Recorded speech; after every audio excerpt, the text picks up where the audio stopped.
Hi everyone. So I just wanted to do a quick follow-up video that I did earlier about Dr. Grande's analysis of Amanda Knox and my reaction to it. I did that a long time ago on my old cell phone and it didn't come out very well because of the phone I was using, but now I have a better phone, so I want to go through all the problems in this analysis. Many people have commented below, questioning this man's authority to be pontificating on all these different, complex criminal cases.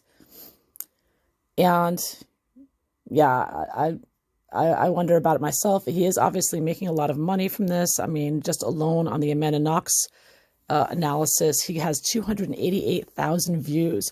So people do take him seriously, and that's why I take the time to point out, all the mistakes he's making, because he's portraying himself as this expert, speaking in a monotone voice with a plain background, trying to look like he's in an office, when in reality, he's probably just sitting in his apartment making a living from YouTube, which, hey, you make a living from YouTube, that's great. But not if you're fooling people and misleading people as to the facts of a contentious criminal case. So let's take a look at this video once more. I haven't seen it in a long time, so I'm going to be just reacting to it like I did initially, months ago or a year ago, whenever I put it up the first time. And as usual, I'll tell you, if you want to get the facts of the case of the murder of Meredith Kercher, please go to themurderofmeredithkercher.com or truejustice.org. You can get all the information you can handle. Okay, so let's see with Dr. Grande. Now, apparently Dr. Grande, from my impression of this, is he just based his analysis on a Netflix documentary. Now, mind you, the Netflix documentary of Amanda Knox that she made was created by people who supported her and took her side. And so the whole thing is her perspective and her narrative, her story of what went on, which obviously is just one perspective. And of course, it's the perspective of someone who is convicted of murder until she was illegally acquitted in many people's opinions. So let's take a look at the video again. Dr. Grande Bitcoin, here. The best money we've ever had. With a different kind of money comes a different kind of card. Crypto. To gain access, so Raphael called the police. The police gained access. Welcome to my scientifically informed insider look at mental health topics. If you find this video to be interesting or helpful, please like it and subscribe to my channel. Hello, this is Dr. Grande. Today's question asks if I can take a look at the mental health and personality characteristics at work in the Amanda Knox case. So this would be the murder of Meredith Kercher that occurred in Perugia, Italy. I'll also attempt to answer the question, was Amanda... So right there, the fact that he pronounces the name of the town wrong. I mean, there's plenty of videos out there that he could watch to hear people pronouncing it correctly. He could have quickly done a Google search. So right then and there, it questions his intelligence on discussing this case if he can't even get the name of the town right. I mean, you don't have to be fluent in Italian to pronounce Perugia. It's repeated over and over again in the news if you followed the case. And the fact that he pronounces it wrong, really, right then and there, is a red flag that he doesn't know what he's talking about. He didn't follow the case. He just read a few things and watched a documentary, and he's going to analyze it. So let's see. Knox, guilty. So we see this Netflix special on the Amanda Knox. Yeah, the Netflix special, which is Amanda Knox's movie made by her supporters for her to, give her story. Case that offered a few interviews and some information I hadn't seen before in other reports. So I'm going to factor that information into this analysis as well. Just a reminder, I'm not diagnosing anybody in this video, only speculating about what could be happening in a situation like this. First, I'll take a look at the timeline of the crime and then look at the mental health and personality care. Does anybody else find it weird that he has a screen behind him with his name in large font? It's just like, ay. Characteristics as well as the question of guilt or innocence.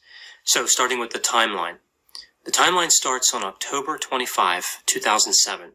20-year-old Amanda Knox, a junior at the University of Washington, is in Perugia, Italy, studying Italian when she meets 23-year-old Rafael Solicito. The two become lovers right away, right? So they're in that early stage of the relationship.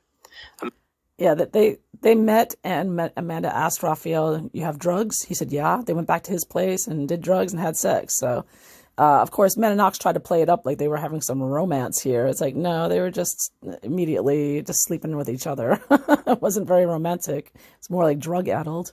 Amanda has been sharing an apartment with 21-year-old Meredith Kircher for a little more than a month, but now she's spending much of her time with Raphael.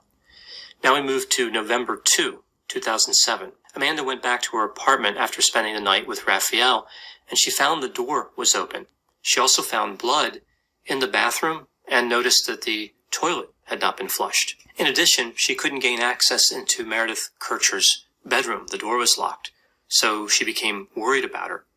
She asked Raphael to come over, and the couple together tried to get in the bedroom, but they were still unable to gain access, so Raphael called the police. The police gained access to Kircher's room. Okay, first of all, Amanda did not try to get in Meredith. She saw that the door was closed. She didn't try to get in. And later on, Raphael tried to claim that he tried to open the door, but people scoffed at that because the door would not have been that difficult to kick down for a man. And then Grande right here is saying that, oh, and then they called the police. Well, no, actually they didn't. Actually, what happened was they were sitting around with a mop talking to each other when the postal police, who had found cell phones that belonged to Meredith Kircher, surprised them and showed up at the house, the cottage, and they started fumbling around like, oh, the window's broken, this, that. And of course, the postal police were there returning phones, so they were not in charge of murder investigations, and they had no reason to be alarmed. So while Amanda or Raphael was distracting the postal police, one of them went around and called the real police, the Carabinieri, who would be the military police who would handle murder investigations or robberies and whatnot. So they only called the Carabinieri or military police after the postal police arrived. So they did not initially call the police on their own.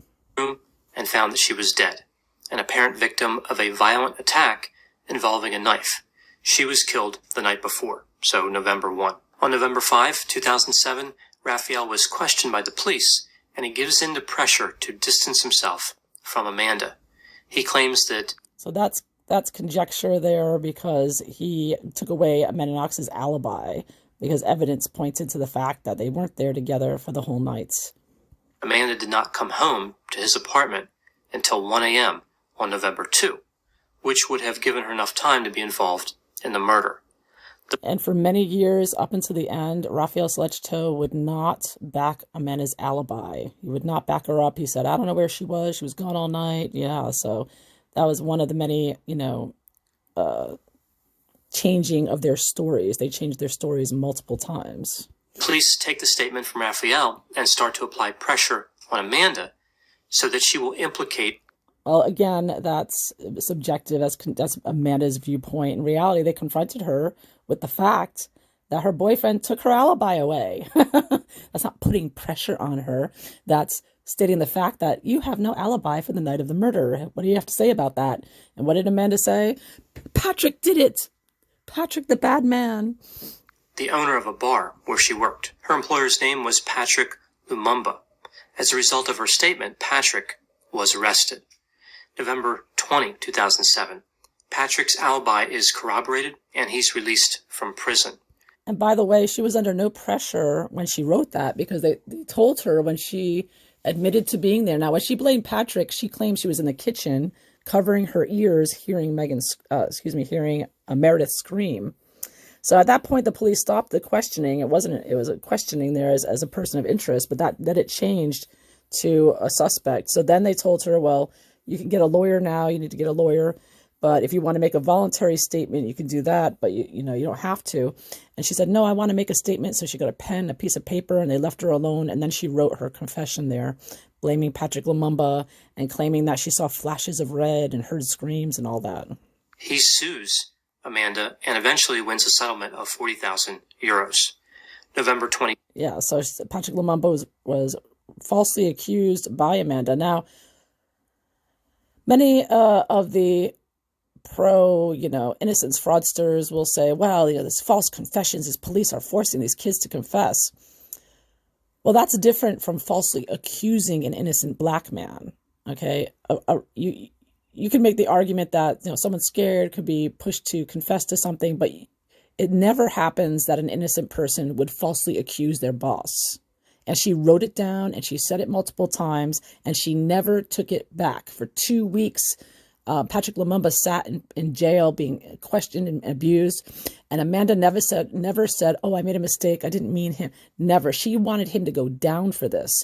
And Patrick Lumumba, the only reason Patrick Lumumba was released is because he had an alibi from someone else who was in his bar, a professor from Switzerland or something, who vouched for the fact that at the time of the murder, he was in his bar working and he was talking to him. So that's the only reason Patrick Lumumba got off.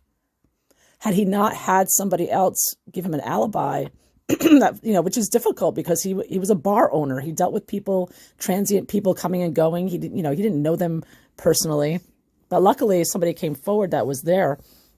Otherwise, he would have gone down for this murder, and Amanda and Raphael would have let him. So yeah, this is definitely somebody falsely accusing a black man like this, black or white, whatever he was, falsely accusing someone else for the murder, as Amanda did, shows only guilty people do that. Statistically, only guilty people do that. 2. Amanda writes a note claiming that the police assaulted her and that the confession was not accurate. Near this time, Amanda... That was proven false. She actually went so far as suing in the Human Rights Court, and they found that she was not put under she was not abused by the police. Named Rudy Gude is arrested for the murder after his fingerprints were found at... He was arrested, convicted of being an accomplice to murder. Well, initially, Amanda and Raphael were found to be the ones who were guilty of the murder. The crime scene. Later, DNA was found all over. But now she's trying to pin all the blame on another black man, Rudy Gude. So after falsely accusing the first black man, Patrick Lumumba, now Amanda tries to push all the blame onto another black man, Rudy Gude. I mean, come on. He's trying to say, oh, his DNA was all over the place.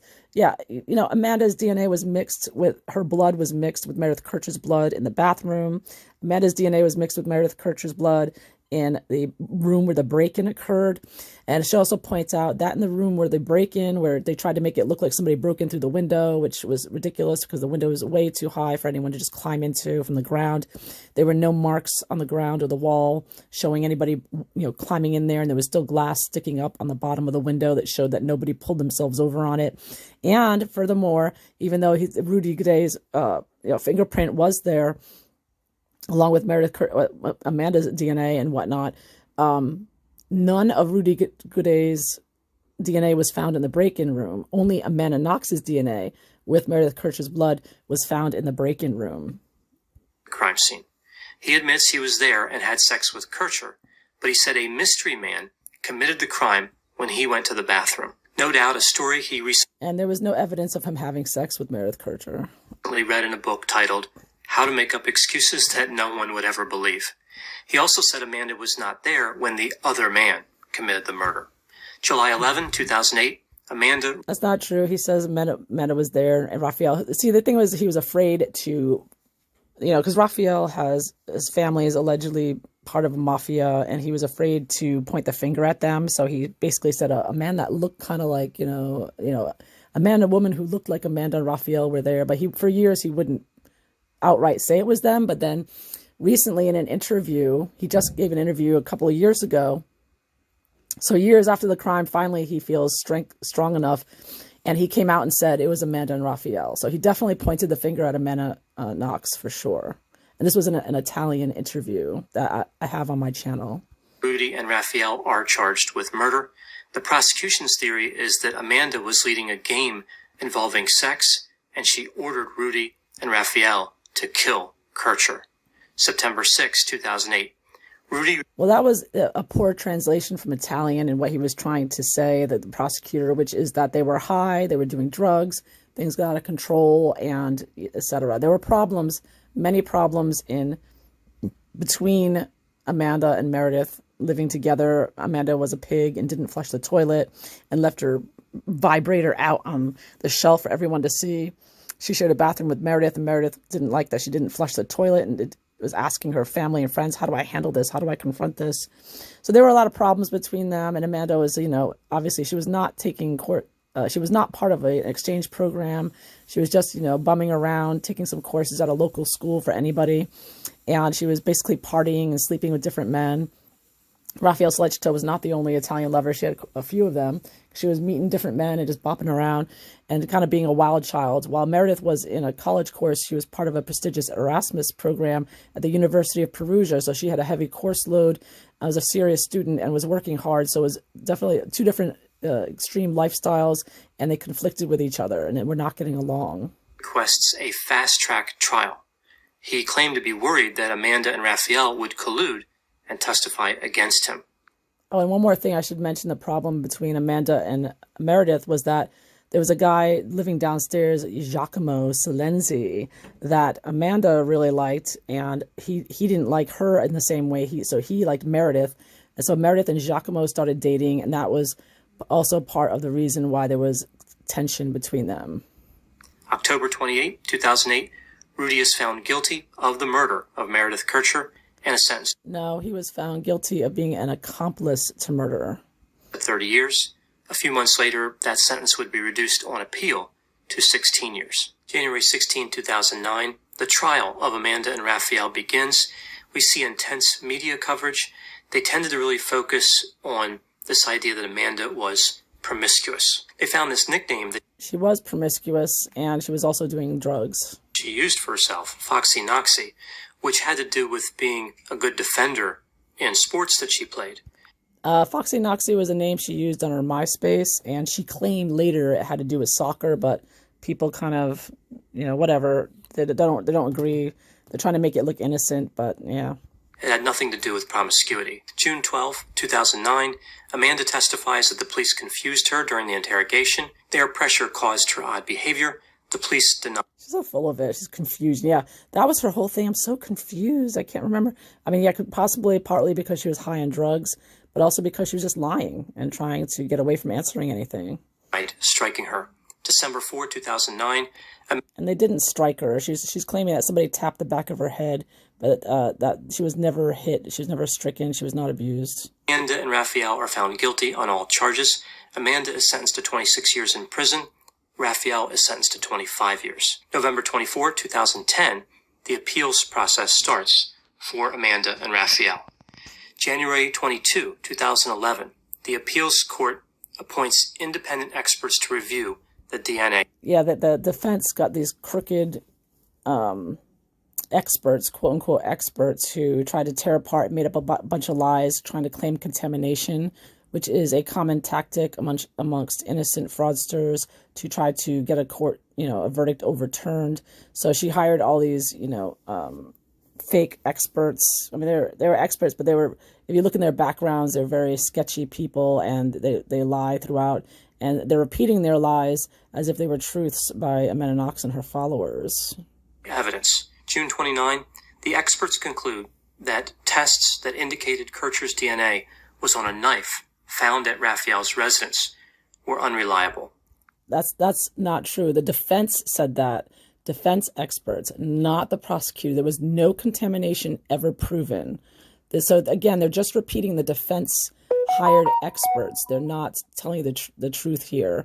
The prosecution's experts proved exact opposite. There was no contamination ever proven, and so this was about in Raphael. This proved that Raphael was involved as well as Amanda, and that the knife, which was believed to be the murder weapon or one of the murder weapons, there were two knives.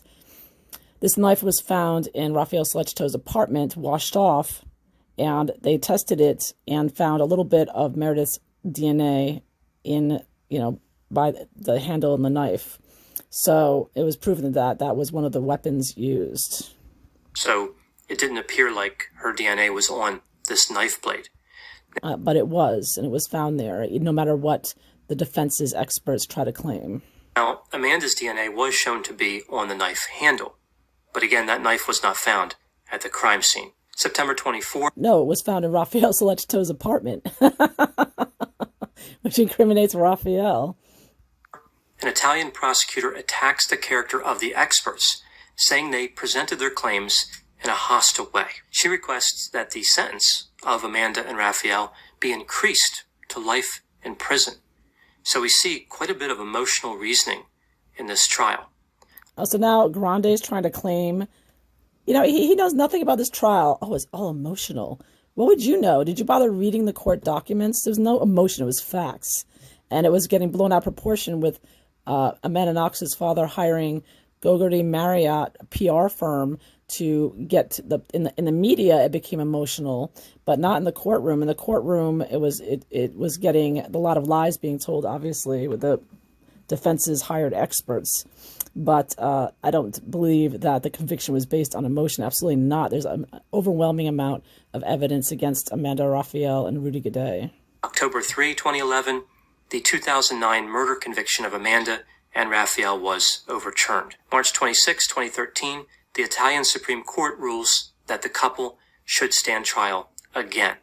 September 30, 2013, the retrial begins, but neither Amanda... And also the appeal, the original appeal that she got. So they were convicted, and this is in the Italian system. They always have multiple phases with people, because both sides can appeal. So they always do this, and this is they make sure to be very thorough before they come to a final conclusion with their court, with their trials. So first they were found guilty, then they hired all their their fake experts to lie on their behalf, and they managed to get it appealed, right? To appeal the original conviction. But then it was determined, because of all the lying fake experts that used, the appeal was dismissed. It was annulled, like it never happened, and they were convicted again. And then so they were convicted at the last trial. They were convicted, and then that conviction was to be approved by the Supreme Court, and in a very unusual, never before happened, the Supreme Court, which is only supposed to approve it or send it back to the courts if they disagreed, but instead of sending it back to the courts, the Supreme Court, very unusual and very corrupt, they changed the verdict from guilty to innocent to get rid of her. I think that in the end, the Italians just wanted to get rid of the PR pressure and the political pressure. Apparently, Hillary Clinton was alleged to have been putting pressure on the Italians to just release her.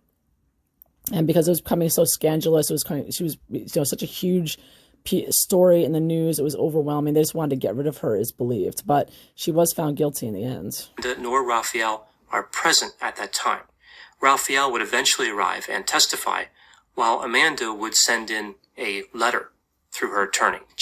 Yeah, and during her last trial that she was found guilty, she actually refused to attend the trial, which is very suspicious. She would not go back to Italy after she was the original, because she knew she would be found guilty again, and so she didn't go back. 2014, Amanda and Raphael are once again convicted of murder. Amanda's sentence was increased to 28.5 years. April 29, the court says that it convicted Amanda and Raphael because the evidence showed that more than one person killed Meredith Kircher. March 27, 2015, the Italian Supreme Court overturns the murder convictions. The case is closed. So we see a lot of back and forth in this case, but eventually this couple was exonerated. So now moving to No, they were not exonerated, and they were not found innocent. They were let go. The next part, looking at whether Amanda and Raphael were guilty, and also looking at mental health and personality.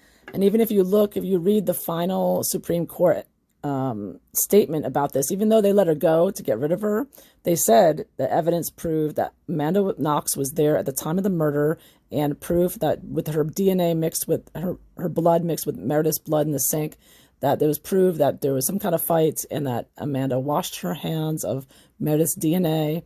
So they knew that she was there at the time of the murder, and it was proven without a doubt. But they still let her go just to get rid of her, because they said, well, okay, fine, there's not enough evidence to say with certainty that you were there, but there really was.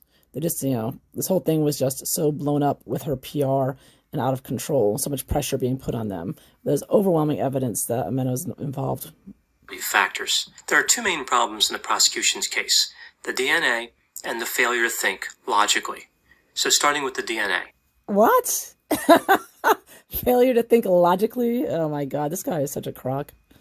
There are three ways that DNA is found on different items during. Oh, so now he's a DNA expert. See, everybody becomes a DNA expert when they're supporting Meninox here. Okay, here we go. An investigation. Primary transfer. This is when a person directly transfers the DNA to an object. Secondary transfer. This is referred to as indirect or innocent contact, not related to the crime. And laboratory contamination. DNA was found in a few. Contamination was never proven. Never. This was an accusation of the defense hired experts, but it was never proven. There was no contamination. Places during the investigation, but the key items were a bra clasp found in Kircher's apartment. Oh, right. The bra clasp had Raphael Solecito. An overwhelming amount of Raphael Solecito's DNA was on the bra clasp of Meredith Kircher's bra that was removed. It was proven through the autopsy, through the coroner's experts there, looking at her body, that she had been moved after she had been murdered, and then they came back later and moved her body and put her in a different position. So there was strategic planning here and moving of Meredith's body around during the night. So there was a lot going on here. So this was not simply just a murder and then they ran away and didn't come back. This was, she was murdered and then there was a cleanup because there were bloody footprints of Amanda and Raphael's bloody footprints and Meredith's blood in the hallway that was cleaned up. And then there was moving of things around, including Meredith's body. Knife found in Raphael's apartment. Ostensibly, the clasp had DNA from Raphael and Kircher, and the knife had DNA from Amanda and Kircher. Both items had many opportunities to be contaminated through violating. Oh, shut the hell up. They were not contaminated. Oh, my God. He's such a liar. Collection and testing procedures. For example, contamination was never proven. The investigators used non-sterile gloves. They did not always change gloves after touching an item or a surface. These are all accusations of the defense, not true. Dropped items on the floor. They passed items around from one person to another, and they stored items in unsealed bags. It's worrisome that the police could be so confident in those findings when their methodology was so. Evidence is always kept in unsealed bags because if you put them in a sealed plastic bag, then it would corrupt the evidence and encourage growth of bacteria and whatnot. So if he knew anything about it, which he doesn't, I mean, not that I'm an expert, but I mean, I've read about it because of this case. And he obviously, Dr. Grande doesn't know what he's talking about. And he's already taking Amanda Knox's side here. And he's supposed to be analyzing her psychology. He's supposed to be a psychologist, but he's taken a side here. He's taken Amanda's side. Reliable. They had a lot of self-confidence, but there was no reason to be self-confident. As if kind of like you, Dr. Grande. The contamination risk wasn't concerning enough. They also determined that the location of Amanda's DNA indicated that she was swinging the knife in a downward motion, as opposed to doing something like cutting bread. There's no accepted method to determine how a knife was used based on the distribution of DNA on the handle. This was just completely made up. Why is he defending Amanda Knox's case? Isn't he supposed to be discussing her psychology? The investigators also determined that the absence of Amanda's DNA in Kircher's room meant that Amanda must have selectively cleaned that room in an effort to... See, this is all BS. He's coming up with all the defense points. And by the way, in very bloody crime scenes where a lot of blood is spilled, as in this case, it's not uncommon to not find the DNA of the murderer in there. It gets washed away by the blood. Remove her DNA while not disturbing Rudy's. And notice he's not talking about the bloody footprints of Amanda and Raphael in Meredith's blood all over the hallway, and Meredith and Amanda's blood in the bathroom, etc., etc., and Amanda and Meredith's DNA mixed in the break-in room. He's forgetting all this. You know, this is typical of this defense. When the people who defend her, Amanda Knox and her buddies there, they always focus just on the room where Meredith's body was found and try to ignore, like, don't think about all the other evidence that's overwhelming, like Amanda falsely accusing an innocent man and almost letting him go down for the crime, and all the other blood evidence, you know. So Dr. Grande is listening to the defense. This is typical if you don't really know the case and you're just quickly doing some research to make a video and pretend like you're an expert at it. And, you know, it's really sad that he's getting 288,000 views on this because he's obviously a fraud. This is actually pretty incredible. Rudy had never been to the apartment before, yet his DNA was found. That's not true. He knew the guys downstairs and was friends with the guys downstairs, and he was friends with Amanda. He hung out with Amanda. All over the apartment. A great deal of DNA was located inside Kircher's room. Amanda lived in that same apartment, yet none of her DNA was found in Kircher's room. So it becomes no, just her walking in Meredith's blood all over the place. Very hard to imagine that she could have cleaned just what she needed to eliminate all of her DNA from the room and left. See, he's constantly focusing on the room. Yeah, what about the hallway? What about the bathroom? What about the break-in room? You're forgetting all that, Grande. All of the DNA from Rudy. It's just really impossible. No one could actually do that. She couldn't see the DNA. So she just would have had to guess where she thought it was. There's really no way to do that. On to the second problem, a logical thought. In the Netflix special, the prosecutor in this case revealed... In the Netflix special? Oh, you mean the Amanda Knox Netflix special made by Amanda Knox, supporters for Amanda Knox to make her look innocent. That Netflix special? Why are you basing your whole reasoning on this? It's ridiculous. This is just propaganda for Amanda Knox at this point. And when is he supposed to talk about her psychology? He doesn't even go there. This whole video is just him defending, repeating Amanda Knox's defense points without giving the real truth of the facts of the case. Some interesting information about how he formed theories. He said, just like Sherlock Holmes, he believed that insignificant... So now he's making a personal attack against the lead prosecutor in the case, Benini, who was a fan of Sherlock Holmes. So he was a detective. All detectives would be aware of and know about Sherlock Holmes. So it's absurd that he's even bringing this up, but whatever. Details were actually important evidence. I think this way of thinking led to some of the problems we see in this case. Are you kidding me? Are you kidding me? Is this your expert opinion? Oh, because he read Sherlock Holmes. That's the whole problem with this case. Menini's thinking goes way off. Oh, so now you're diagnosing the prosecutor that you can't even say his name. He's just saying the prosecutor. Probably can't pronounce it. Few examples. At one point, Amanda became frustrated and emotional and started hitting her ears with her hands.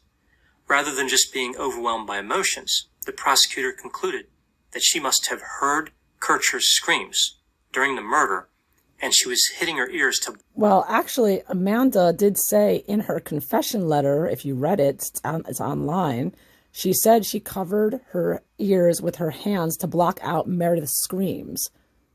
Block out that memory. The next example, the prosecutor said that a man would never cover a victim's body in a blanket. Therefore, a woman had to have been involved in this crime. This, of course, is simply not true. But even if somehow he came... You could say that the person, if you research a little bit on this, they say that when a murderer kills someone, and if they cover the body, it means they feel some shame over it. So, I mean, I think the prosecutor was saying in this one particular, why he's trying to use this to prove her innocence is ridiculous. But there was some shame. They could say there was some shame in what they'd done.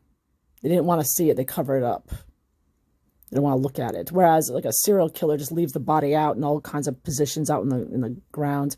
So I think Benini was pointing out that crime was not just done by some random serial killer who came in, killed her, and went away. I mean, the killers took the time to, reposition the body and cover it carefully with a blanket, which shows somebody who's comfortable in the house and who's not worried about being caught in the house, which again points back to Amanda and Raphael, actually.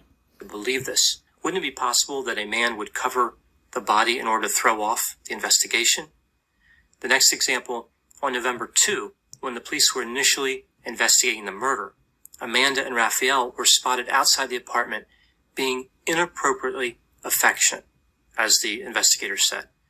This pointed to a conspiracy, right? This makes no sense. I'll talk about this a little later. Well, they were putting on quite a show for the crowd that was forming around the house, wondering what was going on during this investigation. So allegedly, Amanda and Raphael just found out that her friend had been brutally murdered. So what do? They're like kissing over and over again in front of the house, being all romantic. And it wasn't just at that time. It was following that. And psychologists who study these killers say that it's a big turn on for them. They're getting away with it, you know. So that is part of the reason why it was, you know, looked upon. If you just found out, if you were innocent and you just found out that someone in your home had just been brutally murdered, you're not sitting outside making out with your boyfriend. It is bizarre behavior. But that's just one example of her psychopathic behavior on display.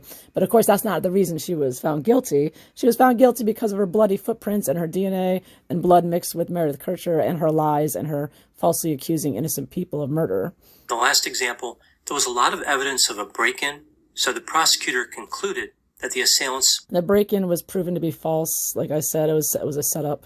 ...must have staged a break-in, right? So taking two possible situations, somebody broke in and somebody didn't, and assuming that they did not when the evidence points to this idea that they did. So you gotta be kidding me with this guy. He knows nothing about the crime scene. He's like, oh, so the prosecutor said it was staged, which it was proven to be staged. The rock was too heavy. It was like a 10-pound rock. You could not throw it up the number of feet. It was like a second floor window. There was no way. And again, there was glass sticking up on the bottom part of the window showing that nobody pulled themselves over it. But he's got to sit here. Dr. Grande is actually saying, now this is like a politician. He's doing like an AOC thing here. He's like, well, the prosecutor said it was staged, but other people think it was a break-in. It looked like a break-in, so that makes it not so or is so. And you know, he's just doing word salad here. Do you have any expertise in anything? And by the way, what's the psychology of Amanda Knox? You haven't even touched upon that. You're supposed to be talking about that. It's really hard to understand this reasoning. With this, so here he's just criticizing a few points from the defense and trying to attacking the prosecutor. Now, this is what Amanda Knox and her PR was doing the entire time for years and years, attacking the prosecutor, personal character attacks, and as a way to deflect from people looking at the evidence, which was overwhelming against Amanda and Raphael, as well as Rudy Gade. Prosecutor, just like we saw with the lab technicians, we see illogical conclusions and simply fitting the evidence into one theory of the... Again, attacking the prosecutor, following defense line here, total BS. Dr. Grande, you are a fraud. ...crime, even when the evidence points in another direction. When the appeals court found that Amanda and Raphael were guilty after the other appeals court overturned the conviction, they said that even though the DNA evidence was out, they were guilty because of their behavior and relationships. Now, it's one thing to say that the couple acted suspiciously. I don't really think they were, but somebody could say that.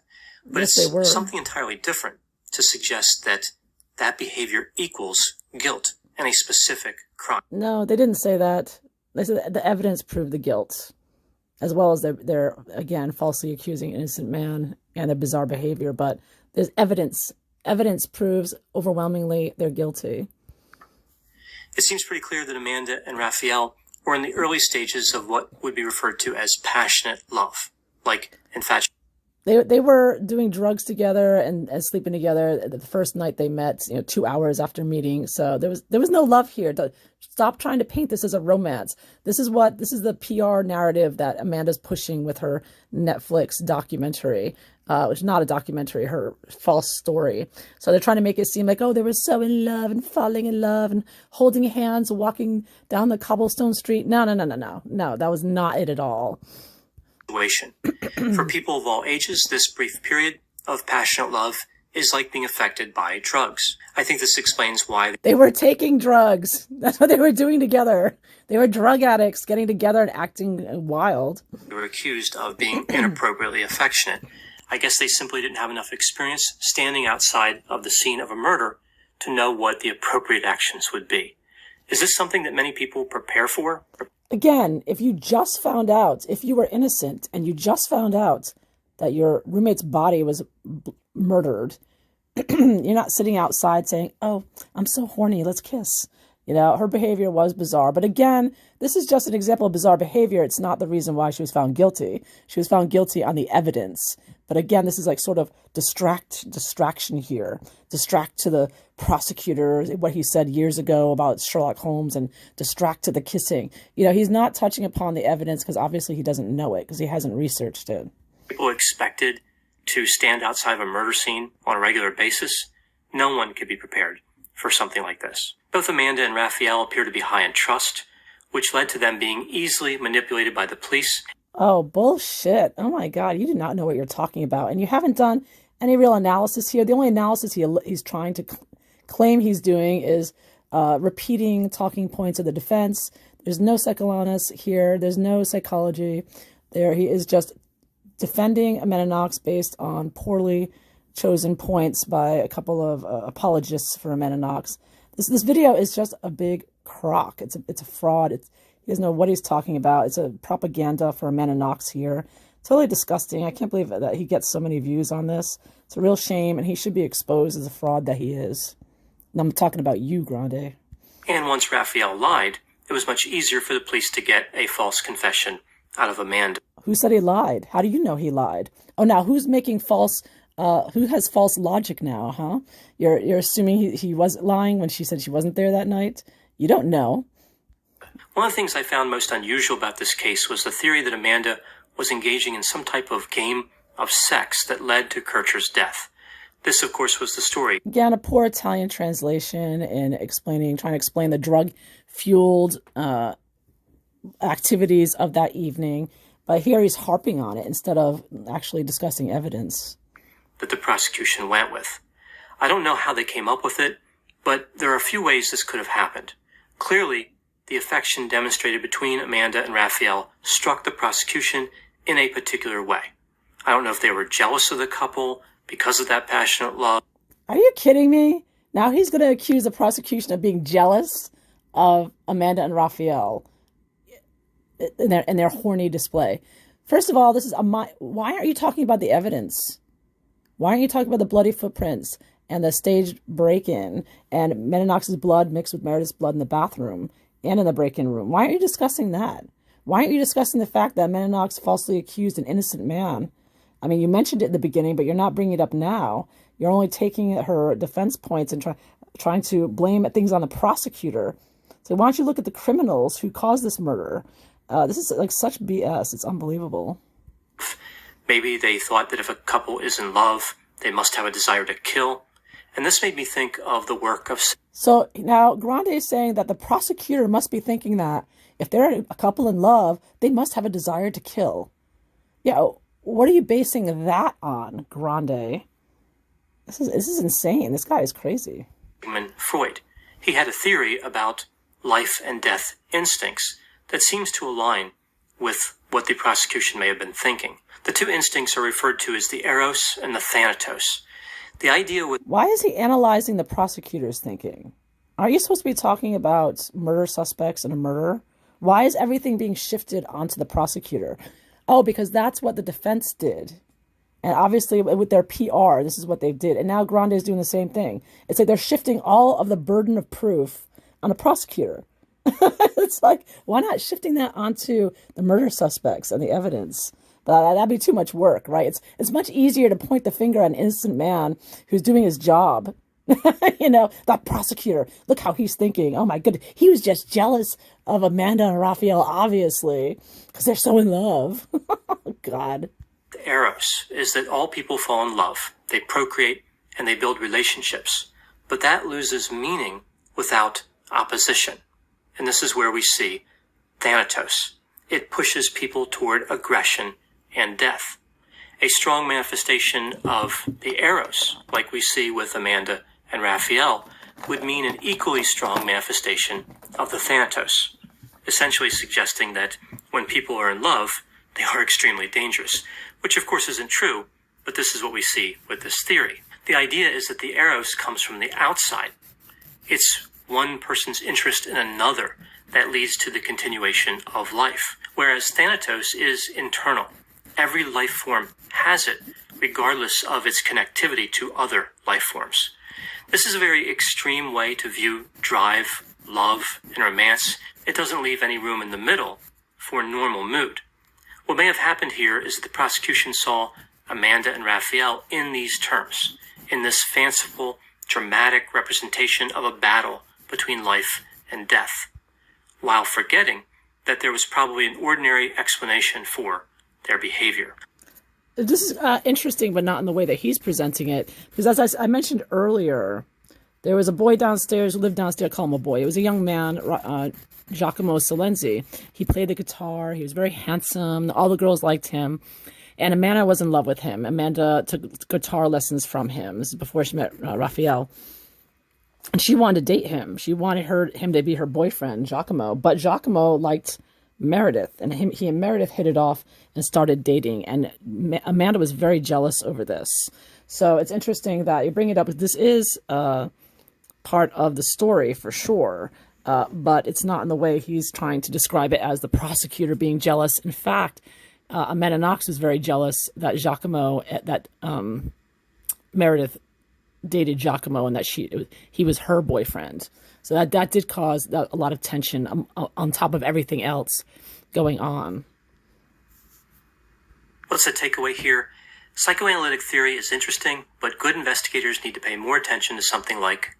Psychoanalytic theory is interesting. Of course, you didn't do any of that. But prosecutors, they just got to learn to do their job. Let's attack Manini. And he doesn't even mention Manini's name, maybe because he doesn't want to slam for defamation or he just can't pronounce his name. But this whole video was just an attack on the prosecutor. That's all he did here. And this guy's supposed to be a PhD in psychology. Okay. Cognitive theory, one based on logic and rational thought. With all this in mind, it should come as no surprise that I believe that both Amanda and Raphael are not guilty. Rudy committed this crime alone. I know whenever I talk about... What are you basing that on, Grande? What are you basing that on? You are a moron and a fraud. Controversial cases, there will be an abundance of opinions. Please put any opinions and thoughts in the comment section. God, this guy needs to be taken off YouTube. I'll tell you what, dangerous. Well, anyways, there you have it. My feedback to this video. Hope you enjoyed it.